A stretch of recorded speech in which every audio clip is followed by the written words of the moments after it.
தமிழக வெற்றிக் கழகத்தின் 2ஆம் ஆண்டு துவக்க விழா இன்னும் சற்று நேரத்தில் தொடங்க உள்ள நிலையில் அங்கு ஆயிரக்கணக்கான தொண்டர்கள் குழுமி வருகின்றனர். அவர்களுக்காக பிரத்யேகமாக காலை விருந்தும் தயார் செய்யப்பட்டிருக்கிறது. என்னென்ன வகையான உணவுகள் பரிமாறப்பட இருக்கின்றன என்பது குறித்தெல்லாம் விரிவாக வழங்க இணைகிறார் எமது செய்தியாளர் தாயுமானவர்.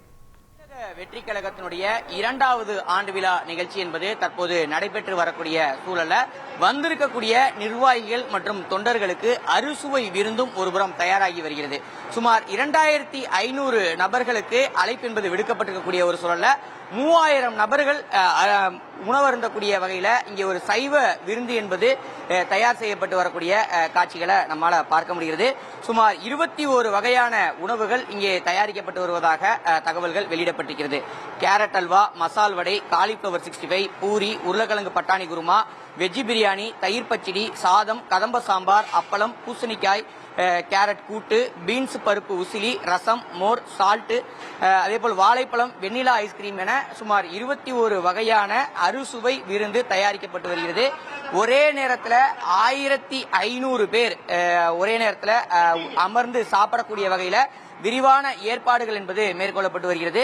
நம்மிடையே நிர்வாகி இருக்கிறாங்க, கேள்விகளை முன்வைக்கலாம். சார், என்ன சார் ஏற்பாடு? எவ்வளவு பேருக்கு சாப்பிட்ற மாதிரி அரேஞ்ச் பண்ணிருக்கீங்க? என்னென்ன special sir? Special adapradhaman, normal சாப்பாடு தான், கல்யாண சாப்பாடு மாதிரி பண்ணியிருக்காங்க. அதான் vegetable biryani, carrot halwa, cauliflower pakoda, 2 காய் ஐட்டம், பருப்பு உசிலி, பீன்ஸ் பொரியல், அப்புறம் கதம்ப சாம்பார், காரக்குழம்பு, வாழைப்பழம், ஐஸ்கிரீம், வெண்ணிலா ஐஸ்கிரீமு. ஸ்பெஷல் அடப்பிரதமன் பாயசம். எவ்வளவு பேருக்கு உணவு தயாரிக்க சொல்லியிருக்கிறாங்க? குறிப்பா உங்களுடைய உணவு இதுக்கு முன்னாடி விஜய் அவர்கள் சாப்பிட்டிருக்காரா? என்ன சொல்லியிருக்கிறாரு? அவரு இதுதான் முதல் இது நாங்க சாப்பிட்றாரு. பட் நான் 3200 பேருக்கு சமைக்க சொல்லியிருக்காங்க. 800 பேருக்கு அட் அ டைம்ல டைனிங் ஹால் கெப்பாசிட்டி 400 + 400 சிட்டிங்கு தான் போடுறோம். 4 பந்தியில் முடிக்கணும்னு சொல்லியிருக்காங்க. அது மாதிரி செய்திருக்காங்க. எல்லாமே ஹோட்டலினுடைய அரேஞ்ச்மெண்ட்ஸ் தான் எல்லாமே. முழுமையாக வரக்கூடிய விருந்தினர்களுக்கு மற்றும் நிர்வாகிகளுக்கு, தொண்டர்களுக்கு பசியார உணவு வழங்குவதற்கு இங்கே சைவ விருந்து என்பது தயாரிக்கப்பட்டு வரக்கூடிய காட்சிகளை பார்க்க முடிகிறது. தொடர்ந்து தமிழக வெற்றி கழகத்தினுடைய 2வது ஆண்டு விழா என்பது நடைபெற்று வருவது குறிப்பிடத்தக்கது. தந்தி செய்திகளுக்காக ஒளிப்பதிவாளர் குகனுடன் தாயுமானவன். நேர்களே, 3200 பேருக்காக 21 வகையான உணவுகள் அங்கு தயாராகி கொண்டிருக்கின்றன.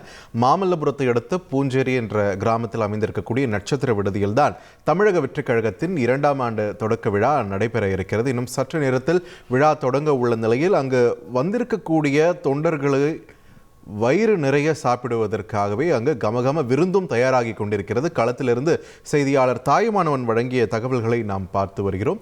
21 வகையான உணவு வகைகள் தொண்டர்களுக்காக தயாராகி கொண்டிருக்கிறது. அதே நேரத்தில் ஈசிஆர் சாலை வழியாக சற்று முன்னர் நீலாங்கரை இல்லத்திலிருந்து புறப்பட்ட தாவேக்க தலைவர் விஜய் ஈசிஆர் சாலை மார்க்கமாக நிகழ்ச்சி நடைபெற இருக்கக்கூடிய அந்த தனியார் நட்சத்திர விடுதியை நோக்கி சென்று கொண்டிருக்கிறார். அந்த காட்சிகளை நாம் திரையில் பார்க்கிறோம். அவருடைய வாகனத்திற்கு முன்பும் பின்பும் கான்வாய்கள் மற்றும் தொண்டர்கள், இருசக்கர வாகனங்கள் உள்ளிட்டவற்றில் அணிவகுக்க அங்கு பூஞ்சேரியை நோக்கி சென்று கொண்டிருக்கிறார் தாவேக்க தலைவர் விஜய்.